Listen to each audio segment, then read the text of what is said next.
By the end of 2017, our show had 250 million downloads. That was in From 2017. from where? YouTube? No, from all platforms, Apple, Spotify. Like, Wow. Holy crap. yeah, because honestly, like people watching podcasts on YouTube is only like 2 years old. People didn't normally do that. So there, and that was before I think like the Spotify and stuff. That was back when we had like Pandora, and that was like just music. And Well, we were one of the only. Spotify only allowed 50 shows on their platform for 4 years, and we're one of them. how did that feel? Did they like call you up? Did they send you an email? Yeah. Oh yeah. They were like, hey, we're gonna. It was in 2016. They said we're gonna do a test with podcasts. You're chosen. So only 50 shows are chosen, and we were one of the 50. I mean, that's what blew Drinking Bros up even bigger, because if somebody was on Spotify, we're on the homepage as suggested for years. Wow. What did you do when you got that phone call or when you got that email? Did you like Well, I mean, freak at out? first we don't. I mean, it didn't mean much then because Spotify's new. Like it was a new app. Oh. Okay. So it doesn't have the reputation that it does now, where it's No, like no, if you not at want all. something, yeah, that's really cool. I didn't know. See, I was looking you up. I was looking up the inception of your guys's like of everything, but to be honest, the amount of projects you've had, I The couldn't even spider like web is I c insane.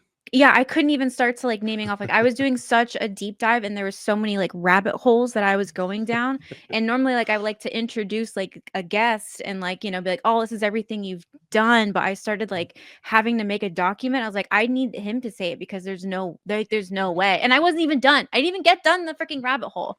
I I wasn't won't even even remember all of it.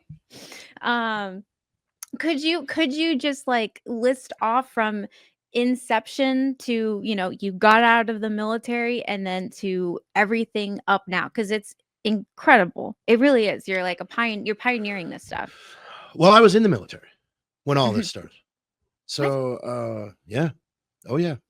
Did Uh, you sign the thingy that says you're like, did you do that paperwork, the oh, moonlighting the paperwork? 91 Bravo. I didn't have to do that until later, like 2013. I think they asked me to, but it wasn't that big of a deal Mm. then. Um, as I think it is now, because it was very scarce back then. Mm. Like where, and honestly, this all started because I got divorced in 2010, and I couldn't afford to live like as an E5 that owned a house. I had gotten the house, but I had child support and things like that. And like Mhm. I couldn't survive on, I was probably making $1,100 every 2 weeks, like as an E5 in 2010.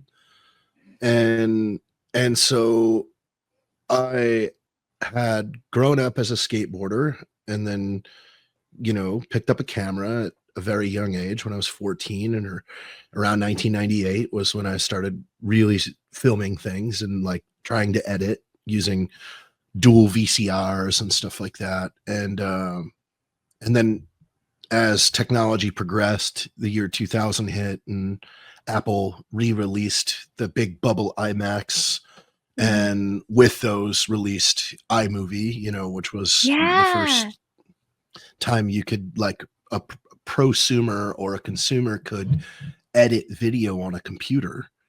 So I was kind of part of that wave of when that was very brand new. And then I got in the military, and I kept the camera rolling because my job was so cool. Like calling in airstrikes is pretty badass. So it was like, why are we not filming this and showing like what this looks like from our perspective when you're just a few hundred meters from a bomb dropping. And so then, yeah, when I became an instructor for the TACP career field Mm. in late 2008, and moved to Fort Walton Beach, Florida, stationed at Herbert Field. Uh, Herbie. That's where all the yep. cool people are at.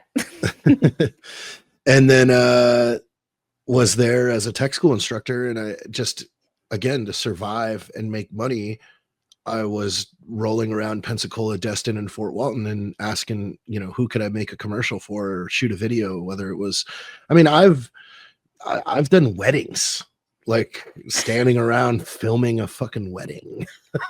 Okay, I've heard mixed things about the wedding thing. I've heard it pays well, but it's a very long, long, long day. Yeah, it pays well. But you run into the risk of you're never going to make a bride happy, or worse, the bride's mother happy. Even though and then honestly, it's like, when it's all said and done, like, what are you really doing with a fucking wedding video?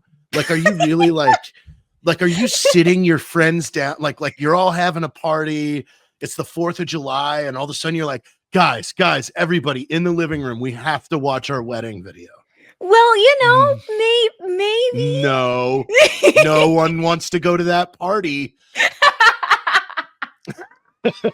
That's how you lose friends, Miss Hamster. We don't get the wedding video out. and also too, it comes down to like, a wedding doesn't, even if you had a Michael Bay budget, a wedding just doesn't transfer well on video because it's just kind of lame. Like and it's the same thing over and over again. It's the day of love. It's like their best day.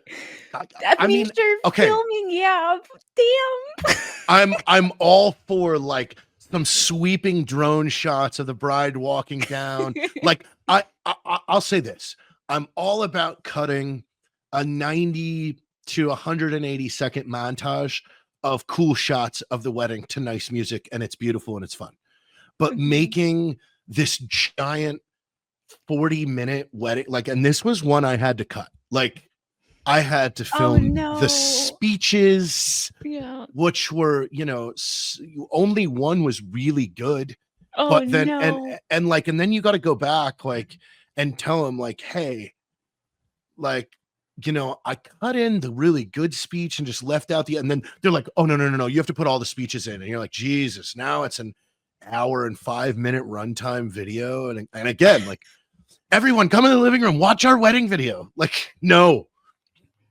Oh my God. I'm so glad I got out of that. It's a huge market too, but also too, it's one of the most every bride wants the Michael Bay wedding video, but they don't realize that that starting cost would be about 50 grand.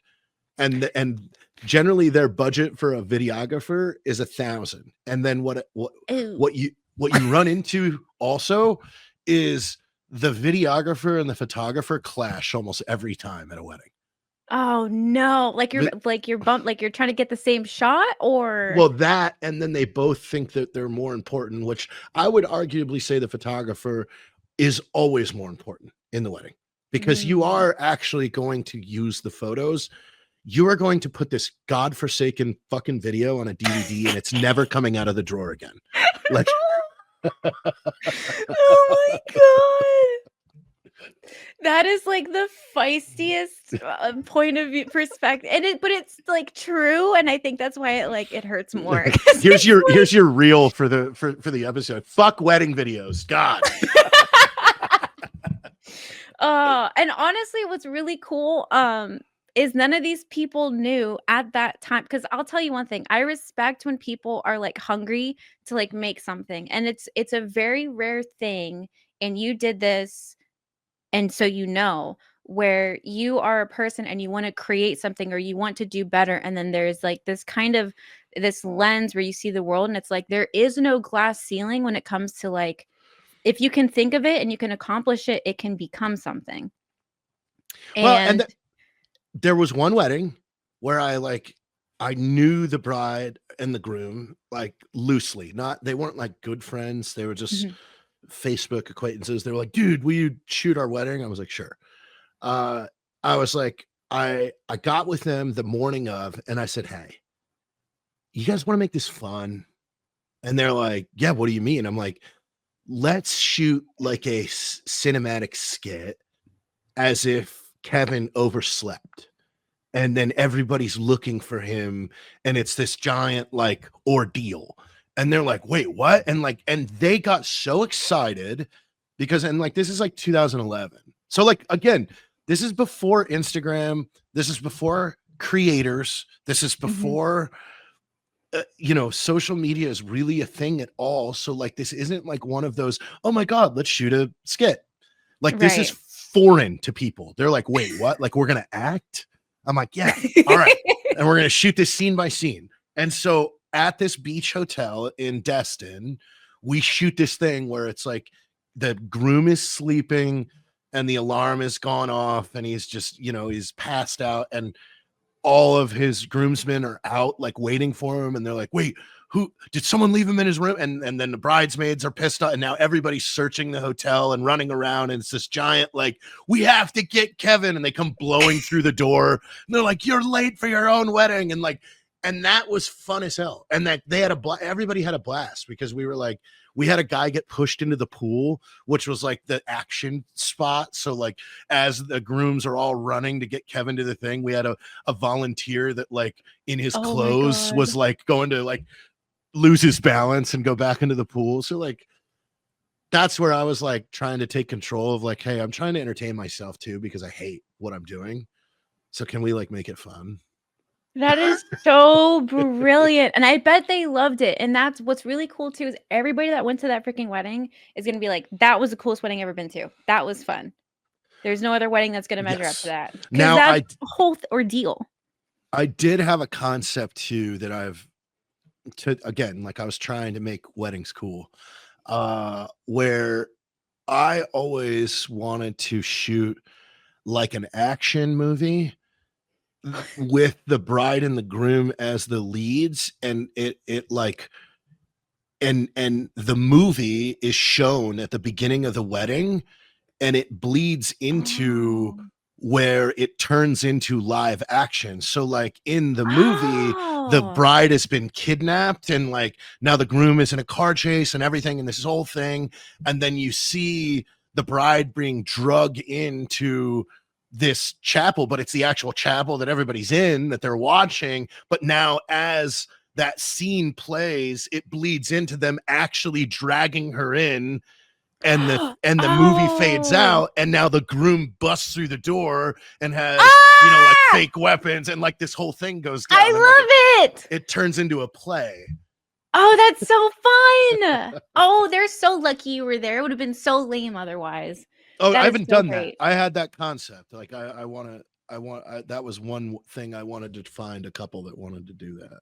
If you want Jared to do your wedding video, please DM him on this Instagram account. Wait, right here. This Instagram account. He's worth $4 billion, but I'm sure he can cut you a good deal. Yeah, hit him up right here. Send him a DM. It's okay. I told you it's fine. Oh, perfect. Taylor Swift's wedding's coming up. You'll be fine. There we go. Yeah, There you go. that's exactly. I want to spend a whole day with those two. What? You have to be a secret Swiftie. There's come on, there's No. gotta be one. No, One. I won't match with a person on a dating app if they like Taylor Swift. Jared, what's wrong with you? You have to have one secret Taylor Swift song that you actually like.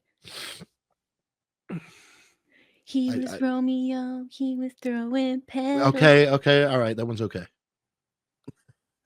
I can play it on the guitar. Okay, so you know how to, you've memorized it to play on the guitar, but okay, but it's not your song. Okay. Okay. Yeah. Okay. Speaking of your guitar, you're in music. Yeah, music. I've been in music forever. Probably. You've been in it for a long time. Yeah, I started playing the piano as a kid, because I wanted to, not because I was forced. That's actually important. Wasn't like, a Chinese family where they hand you a violin at 3 years old and like, you will practice every day, all day. I was thinking of that, but I don't want to say it. It's like, oh, yeah, it's good that you wanted to do that. I'm glad you chose to do that as a young man. I'm glad that's what you wanted to go do. We can. Hats off to the Chinese families that forces their kids to play musical instruments, because they gave us Tim Henson, arguably one of the greatest guitar players ever. because his father forced him to play the violin at like 3 years old, and then he became a rebel at 17 and picked up an electric guitar, and because of his knowledge of the violin was so much, like he has now become probably the coolest guitar player I've ever seen. I never heard that story. I've never heard that story, and I'm not gonna lie, Jared, I don't know who that is. He is the lead guitarist for a band called Polyphia, which is out of Dallas. Dallas, let's go! Are you a Dallas fan at all? No. What are you a fan of? Are then Not action football. shot weddings. What do you like? I'm not a huge football person either, but I do get excited about the Dallas boy cheerleaders. They're so cute and their little pom-poms. Boy cheerleaders? No, the girl Oh, cheerleaders. you said Dallas boy cheerleaders. The Dallas cowboy cheerleaders. Oh, okay. Need you to lock in. The Cowboy was silent when you said that. Well, you know, let me guess. If I had to guess, I'm going to say, I don't know why I want to say hockey. No. Hockey? Okay, lacrosse. No. Basketball. No. Baseball? No. Any sport? Not that's played in a stadium. Pickleball? No. Polo? I mean, some forms of racing. I like rally. You know, rally racing's pretty cool. Freestyle motocross stuff is pretty cool. I don't actually like sit down and watch any of this though. Like it's like occasional highlights here and there. I've competed in rally racing for a couple of years.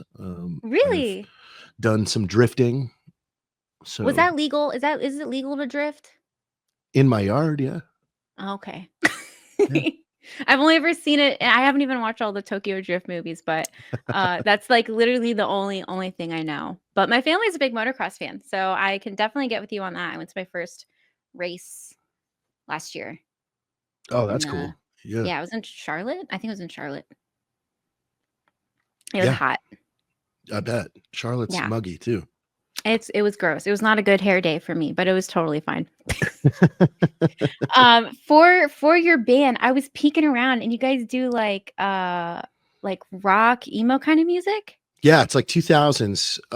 We jump, we jump a lot of genres. We go from metal, rock, pop punk, a little emo, some post-hardcore, type stuff. So a little bit of metal too. I love that. I was a My Chemical Romance fan when I was young. I think like Green Day is like a classic, like to get into. Offspring, Bad Religion, and that is always like a sweet spot for my kind of music. Good Charlotte. Good Charlotte. I forgot about Good Charlotte. Oh my God. If you listen to our last album set list, there is pretty much like a mirror song to like every cool 2000s pop punk band. Like, so there's like a Good Starlight style, there's a Blink style. Blink. There's we have a new one coming out that's kind of a Finch style. What's Finch style? Well, Finch is an old band from from back in like the 2000s. They had a really popular song called What It Is to Burn. Ooh, I probably heard of it. I'm really bad with the names of bands, but I know pretty much all the songs, especially of that genre. They don't make music like that anymore. It sucks. No, they also don't make movies anymore. No, they don't. I just watched. Don't even watch it. I looked it up on the popcorn meter, like the Rotten Tomatoes. It's called Together, and it has that famous guy's brother in it, and I guess they're actually married in real life. The guy that was in the interview, the famous guy's brother. The famous guy's brother. You know what I'm talking? He was in the interview where they were singing Katy Perry, Kim Jong-un. Oh, Seth Rogen. The other guy. Oh yeah. So I know who you're talking about. Yeah, so his like brother, I guess, is an actor as well. I wasn't sure about this, and I watched the movie, and I was like, okay, well, it's like 70% on the popcorn meter. And I was like, if they can't make, and I love scary movies, and I was so disappointed. It was so weird. They just can't do it anymore. Everything's like a repeat or a remake, and it's just lame. Honestly, if you want really good horror movies right now. There are two twins from Australia that I know named Raka Raka they're like OG YouTubers. Like used to talk to them back in the day. They've What? started making awesome horror movies. They did Talk to Yeah. Me. Yeah. Yeah, they do body horror. They're fucking fantastic. Yeah. You know them? Oh yeah, I used to talk to him like when we were Dude, all like what? That is so cool. How the heck did you meet these two? They were just I don't know their YouTube videos, but you just like met well, them that when was you're in it. like the In the early YouTube days, like these were just YouTubers. Like if you go search Raka Raka, like they used to make the bloodiest, like most yeah. violent videos on the planet. Like, and Oh, they're twins. So like if you've never seen them, they're hilarious. They have one of them plays a Ronald McDonald character that's like this shitty Ronald McDonald, and it is fucking hysterical. Like they are oh. awesome. Yeah, I love their So I'm super proud movies. of them. Like Yeah, they did it. and They you've jumped done the YouTube to film. and you did kind of the same thing. Yeah, I mean we jumped from YouTube to film, and then once we Mhm. did it, we went back to YouTube. What was the secret behind that? Was the movie just like not like as fun as you like thought it would be, or was it just more fun Uh, and simple to do YouTube videos? Less politics, red tape, whatever. well, I mean it's a lot of work. It's super expensive, Mm. and yeah, it's a lot of work and it's super expensive. So it was kind of one of those things. Hey, we did it. Let's go back to making short stuff that's fun. You know, when you're shooting for a day, when you're shooting for 2 weeks, like it's miserable. Like Yeah. yeah, it's not fun. The fun gets sucked out of it. So Mm. do So the things days small, fun, attainable. when you were starting out, whether it was like in the YouTube portion or further on in like your career when you went back to YouTube and all that, what was like? Was there a moment when something like blew up where you're like, wait a minute, like we have something here? Or did you know from the get-go, which is something a lot of people don't talk about? They knew one day that things were gonna do great. They just kept dishing it out. It was more of I we always made things that we liked. Mhm. And that comes down to the shirts, the designs, the videos. Like we made things that made us laugh. And we knew if we made ourselves laugh, well, then we'd make other people laugh like us. So there was never anything like, there also was never, between Matt, Evan, and myself, we were never chasing anything. So none of us were like, oh my God, we want to build the biggest company, or oh my God, we want to be the most famous people on earth, or oh my God, we were never chasing something. We were only like going after making something successful so we could afford to do something bigger the next time. Oh, So it okay. was like, how do we, I want to jump a train with a dirt bike. Well, we're gonna need money for that. So it was always our motivation was improving, like, Mm. and going bigger or cooler, or ideas that you have in the early years that are like, ooh, we don't have the resources or the talent or the know-how to do that quite yet, but let's shelve that for a little while and come back to it. Mhm. Like there was a video that we had on paper for a long time called Coming Out Conservative, that's on Hmm. Matt's YouTube channel. That's really funny. But we had that idea years prior, and then finally one day it was like, hey, the temperature of the culture is right now. Let's go shoot Oh. this. And then when we put it out, it did really well, and everybody still loves that video to this day. So it's all about, like, yeah, kind of timing and things like that. And I've grown up with the entire social media space from its like when it was invented to where we Mhm. are at now. So back in 2003, I was very, very heavily in MySpace, and I actually was one of the administrators and moderators of the U.S. Air Force group on MySpace that had almost 700,000 members in it. So like they, and this is in 2003. Mhm. So like you roll that clock back, like 2003, I'm helping manage and run a group that has 700,000 people in it. Well, then as time moves forward, the kind of space shifts over to forums, where from like 2005 to 2008, 9, well, it was about 2009. So 5 to 9, like forums became king. They were like the lead social media piece, if you will, on uh the internet. And it was broken up into what you were into. So like I was on the Honda forums, like how to make fast, stupid Honda carts, like from Fast and the Furious, and airsoft. Like I was in the airsoft world in the very early years, just shooting photography and ads and little video clips and stuff like that for airsoft companies, just trading for badass airsoft guns so we could use them as props for action movies that we want to try and make. And then 2009, Facebook opens up to everybody. Like, so they no longer Yeah. require a .edu email address, and now anybody can have a Facebook. So from 2009 to 11, it was, oh man, like let me see how fast I can get 5,000 friends, because that's a max that you could You have. just dove right in. Oh yeah, and I maxed it out because to me, I went, if I could get 5,000 friends, it's 5,000 people that I could show a video to. Wow. And then YouTube, YouTube launched off in 2007. It started getting links in 2008. Mhm. Late 2009, you started having the initial, like what I call the like godfathers of YouTube, which were like Epic Mealtime, so Harley Morristein, you had Rocket Jump, Freddie W, and Corridor, the Corridor crew.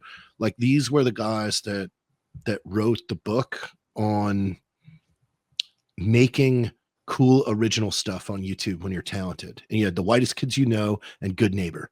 Like those were the two funny like sketch comedy groups that were just making absurd comedy videos. So it was like my entire goal forever was how do I merge The Whitest Kids You Know and Rocket Jump and Freddie W and Quarter Digital into, a more military-esque kind of channel.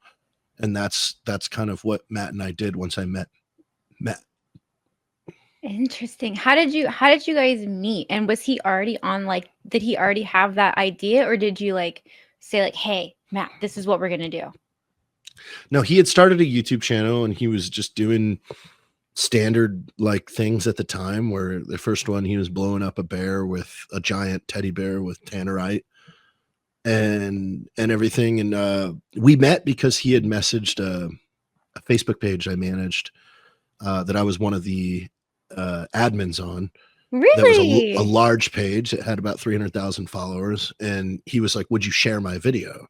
And I watched it. And I was like, oh, this guy is really good. And I was like, he was like, I'm a ranger. And I was like, well, what battalion are you in? He was like, second. I was like, oh, okay, you're a real ranger. And Yeah, then, you're pulling back that onion, be like, yeah. "Okay, yeah, let me just pull that back real quick, make sure we're all on the same page." That's And awesome. then, yeah, I said, well, hey, call me. He was like, what? I was like, call me. And he called. And I was like, dude, I got a whole studio here in El Paso, like for photo, video, everything. Like, let's ramp your shit up and then we'll start sharing the hell out of it. So he flew from Denver at the time to El Paso, and we spent a whole weekend shooting like 3 or 4 videos and taking a bunch of like real nice professional photos of him, built him a logo, like, and was Aw. like started his Facebook page that weekend, celebrated 1,000 followers like 3 days later because we started pushing stuff out. And then yeah, the rest just kept unfolding. That's so sweet. That's like the cutest little like meet and greet story. That is so cute. That is so sweet. And then you guys have been stuck like glue ever since, it seems like. Yep. When did the idea go from, "Hey, we love making videos, we're doing this. How about coffee?" How That's Evan. about That's So Evan. Evan was added to the fold, I would say about 5 or 6 months after Matt and I really kicked things into gear. He'd written an email in to Matt. And then I ended up calling him, and we just spent 2 hours on the phone laughing because Evan was telling me this crazy idea he had about building a contraption that would throw Toyota Priuses into the air, and we were going to try and shoot them out of the air with a tank. And he was like, that's what we got to do. We got to make enough money so we could shoot skeet with tanks. And I was like, oh, we're going to love this guy. Yeah. And so I flew to Utah and hung out with Evan for a weekend, and we had like 800 insane, dumb ideas. And then for the next year, like we just started different ventures. You know, Evan would have an idea about something, and he's like, you guys check this out. I've got this concept. We're like, all right, cool. We're in, we'll help. And everything was just kind of, you know, moving along. He had started this company called Twist Rate, which was going to be like Kickstarter, but for military people that had tactical ideas. And then we went from that to this like prepper company that he eventually became the president of, called Ready Man. And then during that is when he like told us that coffee was his secret like hobby passion, and that for 10 years he was just roasting coffee and inventing roasts and studying different, you know, the whys, the whats, the hows of beans all over the world. And then he had a giant book full of just roast profiles that he had tried and created and Stop. yeah, he was like, and then he was just telling us how there was no coffee for like real men. Like the coffee scene was all just based around women and like hipsters. And like once he said that, it was like, oh yeah, you're kind of right. And then yeah, so we were like, all right, cool, go from there. He was like, I'm starting a coffee company. You in? I remember him calling. I was like, yeah, I'm in. That is so cool. I love that he like pulls you aside and he's like, hey, Jared, I have something I really need to tell you. There's been Oh, this he was secret. telling me and Matt that in the garage. Like, he was like, That's so awesome. he's like, we should roast a coffee. Like, and Matt and I are looking at him like, what? Coffee? What are you talking about? Secretly for 7 years had been like this super mad scientist, and I have all these books. He opens up a floor, like a secret thing, like in the basement. Yeah. He's like, look, come down, look at all my coffee beans Hanging everywhere. Yeah, it smells fantastic too. And I love the idea that it's like, oh, this is kind of more towards women and stuff, and it's more towards like hipsters, because I think it's true. There really isn't marketing towards men, because, you know, it's always like, oh my God, Starbucks. Oh my God, let me get my matcha, my vanilla, my pumpkin latte, you know. That was the space in 2013. So like you got to roll back. Like we've had a lot of people, you know, jump on that train once we laid the track since then. So now you have 100 different options, you know, but then you didn't, there was none. How fast, or like, did you have any struggles when that was coming? Is there any, because with every new venture, there's lessons to be learned, and you'll either learn them like the hard way and you kind of get through it. With that one, was it like figuring out where you're going to source everything from? Was it like, how are we going to get this to people? How are we going to hit the military audience? Like, no, I mean, that was the easy part. We knew how to talk to the military audience because we had Article 15 clothing, the initial clothing company.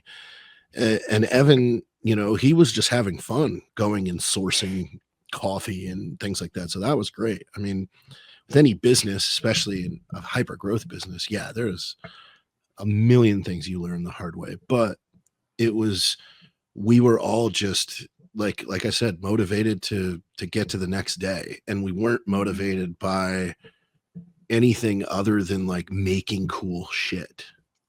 That's fun. That's like a constant fire that's always there, instead of one where like how you said earlier, where you weren't chasing something necessarily. That's kind of a fire that's always with you. And Yeah.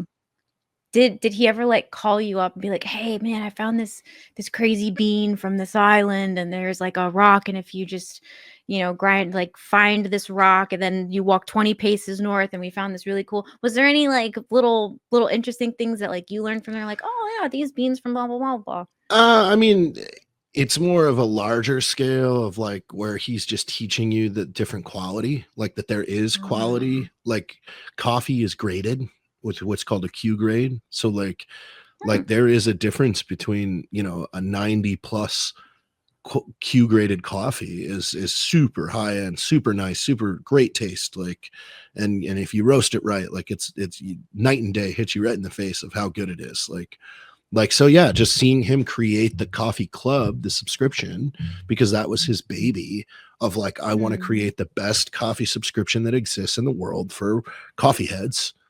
And that's what he So did. cute. Like, so it has the best and coolest coffee with the coolest bags with the coolest subscription that you could possibly get involved in. I mean, that's the one thing that I will say and laugh with about every one of our tail chasing competitors that have tried is, I'm sorry, we're just cooler. Like make Ooh, make feisty. make cooler bags, make cooler products, make better products. Like you won't. Sorry, you just don't have the talent. Whoops. Dang! Shots fired. Shots fired. I respect that. I respect that. Yeah, but go and look at the line. Like you see that there's no care given in their packaging. Like you go look at one of our bags and you compare one of our bags to one of these others that just ripped us off. Like, I mean, and granted, there are a couple out there that I respect a lot, that I really love, actually, and they're friends. I'm not talking to them, but I am talking to the lazy ones out there that just thought that this was easy and, oh, I'm going to sell coffee too. And like, you can see it in their products. You could see that they're just ripoffs and that their packaging sucks. Their stuff just sucks. Yeah, there's no love in it too, because it's funny you say that.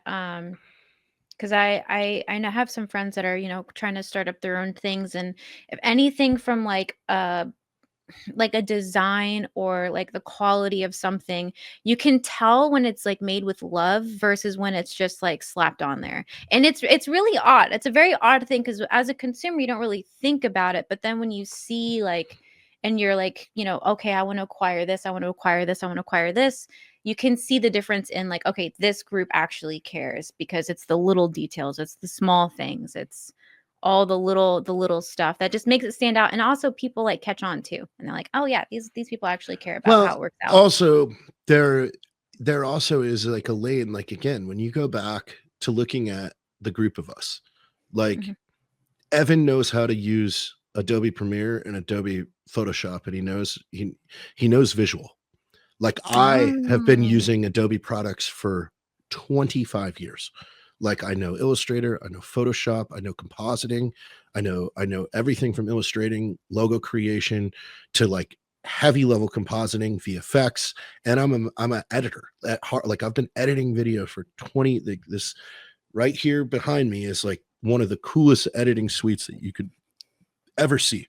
And like so, and Matt's the same thing too. Like Matt edited all of his videos, you know, that you've seen Mhm. himself. So you're dealing with three real, like when I say creators, I'm not talking about this lame influencer like term. I'm saying we know how to have an idea in our head, just like this right here. I made this image and this image, like, and then create that idea to physical art and then Mhm. animate it or bring it to life in something that that an audience reflects with or attaches to. So Mhm. that's the difference is we are actually physical creators of cool media, as opposed to people that have tried to just slap, you know, a lame name of like, you know, Gun Barrel Coffee Company. It's like you're dumb. Like, and then you don't know anything about, coffee, you don't know anything about roasting coffee, you have Mm. no content. That's another thing. Go look at like they don't make good commercials or can't even make commercials, and then Mhm. there's nothing visually stimulating or fun about it. So I think it's kind of like that thing, you know, we're in this age of like the hate on the brovette thing, which I love kind of because it's funny, because I started that term in 2016 to make fun of Matt, and I started spreading it in a lot of troll accounts and back end Facebook groups and stuff like that, like to try and troll him myself. And now Oh my god. the term has taken off. But you know, Can can you uh, explain, like, in your way what that brovette thing is? Well, I mean, I think it has a couple different definitions because the definition obviously has been hijacked from what I was pushing it as, where I was initially like just trolling Matt as like calling him like what was similar to like a frat boy, but a veteran. Whereas like Oh, yeah. now I think, you know, they lump anybody that wears, you know, Black Rifle or Nine Line or Grunt Style, whatever. They just call a guy with a beard and a name brand, you know, shirt and Mhm. glasses and everything, like they're a brovette. But it's like at the end or they call us, like they say we're the like the kings of the or whatever, the fucking bro, I don't even know.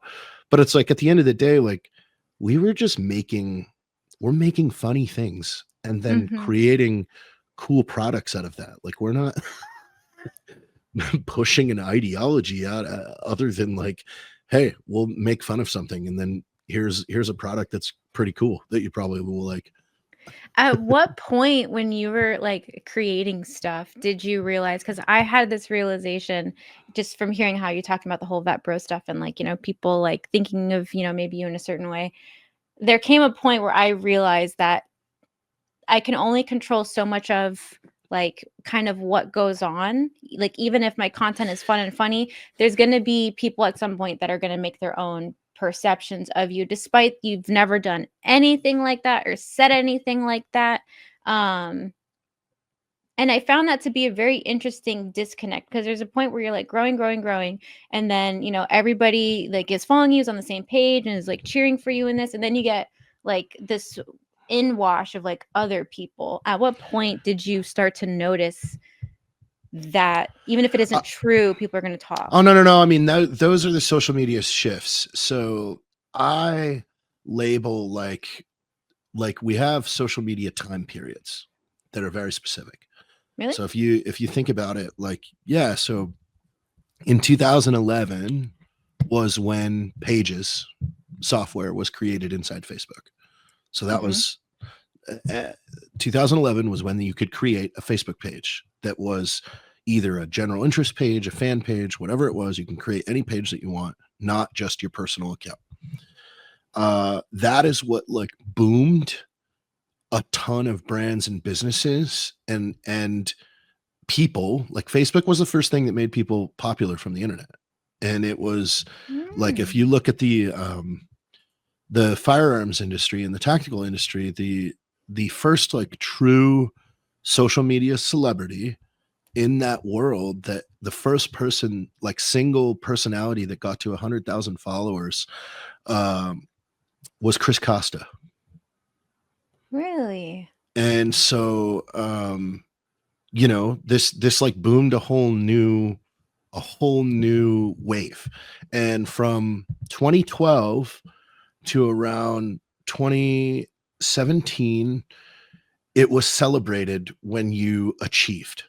So Mm. the military and the veteran world, they lifted the hell out of us from when we started to around 2018 of like, oh my God, like regular Air Force and Army guys are like gaining national level recognition and steam in like a real business. And then like we made the movie and it was like, oh my God, these regular Air Force and Army guys just made a Hollywood movie and everybody was like on board.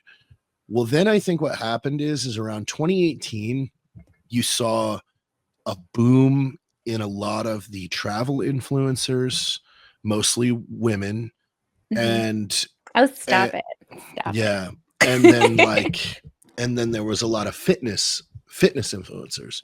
And Mhm. what happened is all of a sudden this stuff started to get a little like mundane, where every person now before was like, oh my God, a person from high school I know is getting famous now on the internet. Yay, there, that's awesome. That's awesome. And the attitude shifted to, well, wait, this girl that I know from high school, all she does is go on vacation and doesn't have a real job. Why can't I do that? And there was like Mm. this change of attitude and resentment and you saw a bunch of people start to try and shift from just liking content to being a creator at that point. And with COVID, that like threw gas on everything. And now every regular person that was sitting at home, because they were no longer forced to go in at work, they were attempting to start a career on Twitch or a podcast or Instagram or whatever. And then what happened is they realized, number one, you need to have the skill and the talent to know what you're doing to make this work. You need to be. It's a little harder than I thought. Oops. Well, hey, why am I not just immediately like why isn't everything so great? Oh, yes, man. exactly. And you need to have some sort of value to offer an audience. Like not everybody can just wake up one morning and go, oh, I'm an influencer now. And that happened. And when they were rejected, that created the hate wave. So now what we're in is we're in the hate wave, because honestly, all the people that are like, you really like track back to the people that run their mouths and talk a bunch of shit, they're not successful. They're not pleasant people. Like, and so it's just they're failed at whatever they attempted, and they just take their anger out on the people that are good at it, just because they can, because again, the internet gives everybody an equal voice. Anybody can leave a comment.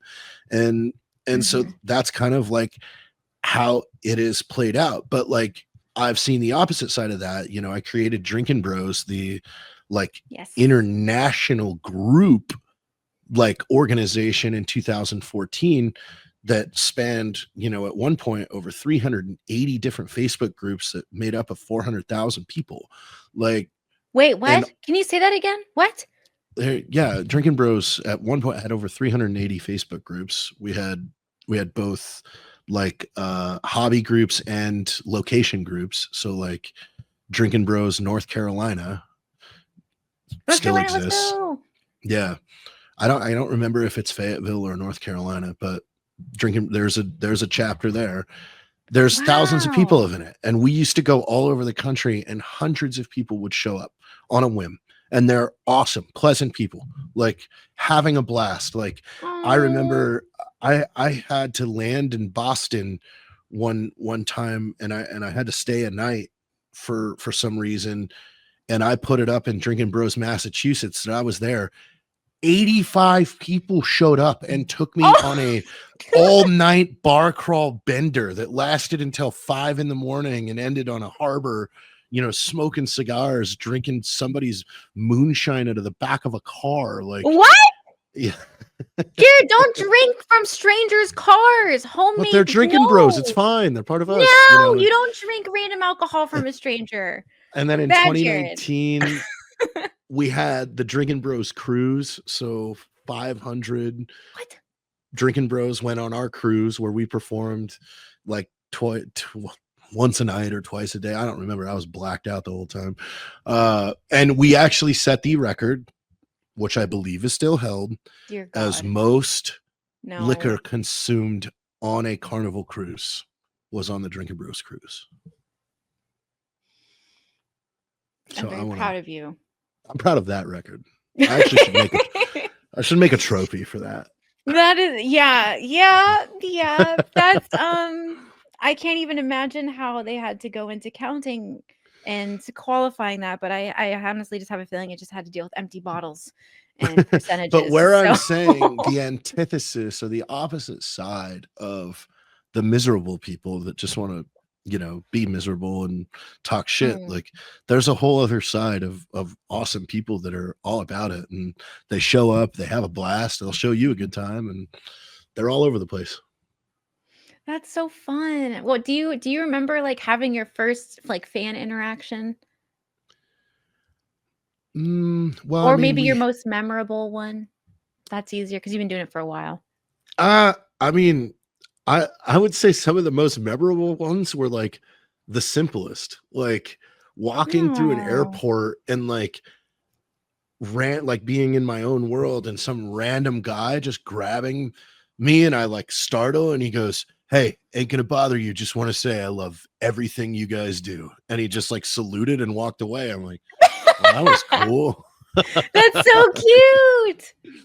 Oh, that's sweet. That's sweet. It sounds like you handle it Or well too.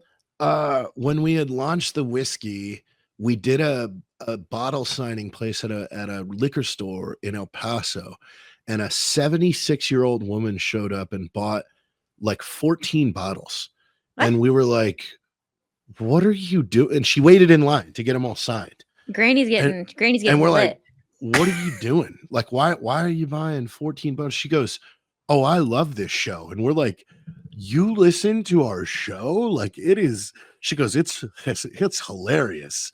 Reminds me of when I was in college. And we're like, oh. She's like, I'm getting one of these for all my kids, and then I'm getting a bunch for me to just put up in my liquor cabinet. I'm like, oh, that's insane. That is so cool. I love that that's when you just unlocked your unknown demographic. You're like, Yes. oh, hey, would you look at that? I looked at Matt and Vince and was like, well, that was way outside our demo. We're swinging by a nursing home and dropping off some liquor. Let's freaking go. Let's rally the troops. So you've done so much stuff. You have a book, you have a band, you're releasing stuff, you have everything from all the other stuff for your book. Can we touch on that? I know that was a weird freaking segue. Yeah, I suck at segues. It's kind of like what I'm doing right now. I've got it right here. Oh, Wet Death? Yes. Is that in reference to blood?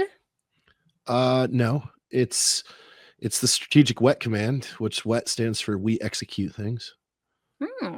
Yeah, we're a ragtag group of very crazy fighter pilots that, you know, the Pentagon gave me my own aircraft carrier and put its designation under the Joint Special Operations Command, and we're half like a strategic response force, half a psychological warfare thing against the rest of the world. So it's kind of like I would say like every guy's dream, like to just be, here's an aircraft carrier and you're in charge. They need to make a movie out of it.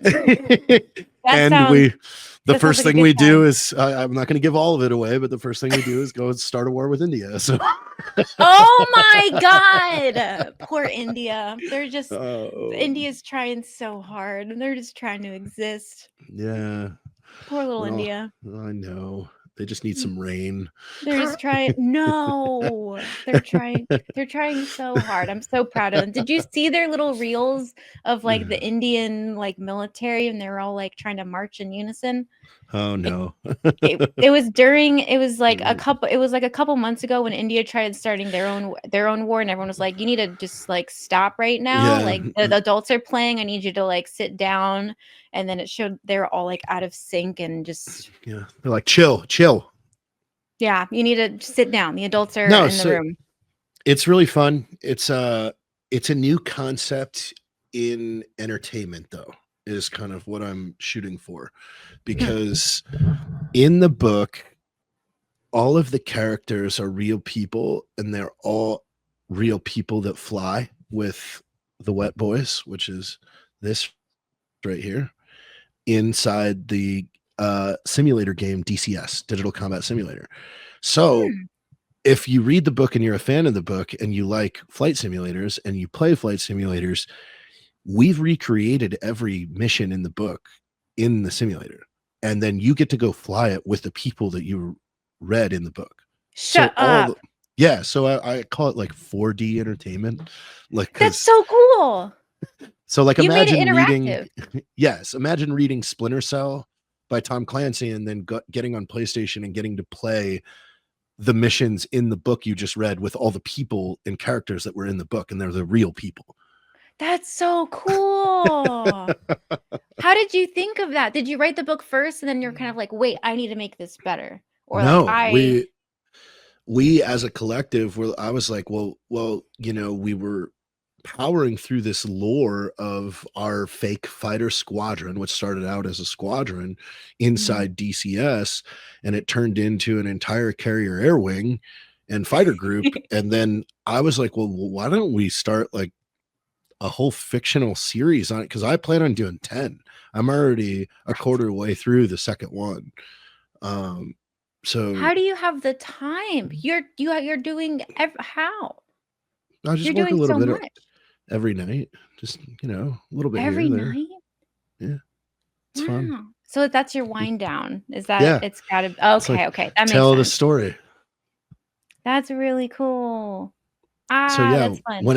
when it does come out and you read it, if you're like, man, I really want to like meet these guys and fly with them, like you get to like, and then you'll get to choose who you want to, because all of the people in the book are the commanders of each squadron. So if you're like an F-16 guy, you go fly with Fridge and the Venoms, and like you get to you've literally heard Fridge throughout this entire book and how he talks and how he leads the unit and everything like that, and now all of a sudden you're flying with them, with all the That's people so that you just fun. That's so fun. That's really cool. I like that, breaking the fourth wall and like actually making it immersive. I love video games, and I think that's really, really cool. More books should be playable, honestly. They're so well, good. this is I hope 1,000 people copy me when this is out, because you can replicate this with any game. If you have a group of friends that you play with every night, especially for streamers, let's say that you're a Skyrim streamer and you play with the same 5 people that have their crazy nicknames and stuff inside the game, you can turn around and go and write a fantasy novel about that group, and then you can invite everybody that read it to come in and play with all of you. That's so This is smart. replicated in any game. That's so smart. Wow. You're making my brain go like it's turning. It's turning. It's got a little hamster wheel up there.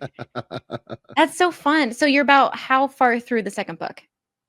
Quarter of the way. Quarter of the way? Okay. Yeah. What's the hardest part about writing a book, other than figuring out how the heck to put it all on paper? And is it the plot? Do you do like a little No. storyboard? Oh no. I What? do one chapter at a time, and then I wait for a day or so, and then I come up with what happens next, and I think it's really funny. So you don't really? Yeah. And I've obviously never written a book, so I don't have a dang clue. I'd probably write it like you are. I've seen people where they know what's going to happen at the very end, and then they have this whole like stringed out, like, like J.R. Tolkien, and like, kind of doing all that stuff. Like everything's tied together. So you're just expanding the universe, or like you're just I was expanding going, the story chapter by chapter. yes. Like I had no clue that we Dang. were going to end up in India at all, and that just that happened. Whoops, what led us there. Oopsie. Hi, India. That's so cool. I'm excited for you. That's really cool. They got to make it into a TV show or like a movie. I don't know. It'd be or really something. expensive. It's hard to get an aircraft carrier. You'll be fine. We have so many that the Air Force just trains with that are on the ground. We'll just throw some like green screen paper on it. There we go. It'll be perfect. It'll be perfect. For when you were in the military, did you ever like see like the stationary ones that you would practice like going like on and off, or when you were in training in the pipeline? Did you guys ever use any of those? The what? It's like a stationary, non-usable like aircraft carrier. Oh yeah. And like you play with it. No, I never saw the non-usable one, but I've been on a real one. I was out to sea with the Washington. Oh, okay. I was gonna say, just for like set wise, they have like ones that are like down and like nobody uses. I have to look that up. Yeah, we use them because we don't all have access to an aircraft carrier when we're loading people and like learning how to transport people onto aircraft carriers. So we have one, I think, in Fort Sam or at Bolus, one of those ones. We have like a graveyard of planes. Well, damn, that's right here. Bolus is 10 miles that way. Yeah, that's what I was thinking. That's what I was thinking of you. I was like,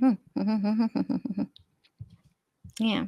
Well, I'm going to be honest, Jared. I was not expecting you to be. I feel like I was on your podcast. I'm not going to lie. You were telling stories so well, and like I said, I did all my research, but I was like, man, like, oh, I know I'm not gonna have like everything down, and it's just so cool. You speak so well. You speak so Oh, well. So thank you. you have how many podcasts now? Because you have the one you started with, and then the Time for Pie one. Well, Drinking Bros is just like I'm still, part of the crew. I pop in when I Hmm. can and jump on, always got an invite over there by the guys. And then Time for Pie is our main show once a week. But also I would say like I was a tech school instructor, so I got 4,000 hours of teaching. That's where the speaking comes from. Getting up in front Really? of, getting up in front of 20 TACP hopefuls or whatever every day and having to keep their attention and teach them how to do the things that we're going to need to do when you get down range that was the hard part. Yeah, and I'm sure like keeping them they're bushy-tailed too, and they're all excited, and you gotta mold them a little bit. Do you have any like star students that you still keep in contact with or that have reached out to you? Oh, I talked to a vast majority of them. Really? Yeah. So you're a good instructor then. They liked you. Yeah, I was the fun one, Yeah, I don't those know are I the don't know I best was good at ones. instructing, but I was the fun one. That's always how it goes. And everyone would so much prefer that than the okay, so today Yeah. I'm just like, "Oh my god, kill me." Absolutely not. Um for your time for Pi one, before we kind of like wrap things up, how did that start? And like what made you want to do that? And for the love of God, why'd you call it Time for Pi? Okay, so it was more of like Caleb Francis lives here on the compound with myself, Heather, and Jack Mandeville. Mhm. We have, we call this murder mansion. Oh boy. Why is it called that? Because we're a murder of crows. I have an Ah. animated thing of all of us as crows. Oh, Um, that's cute.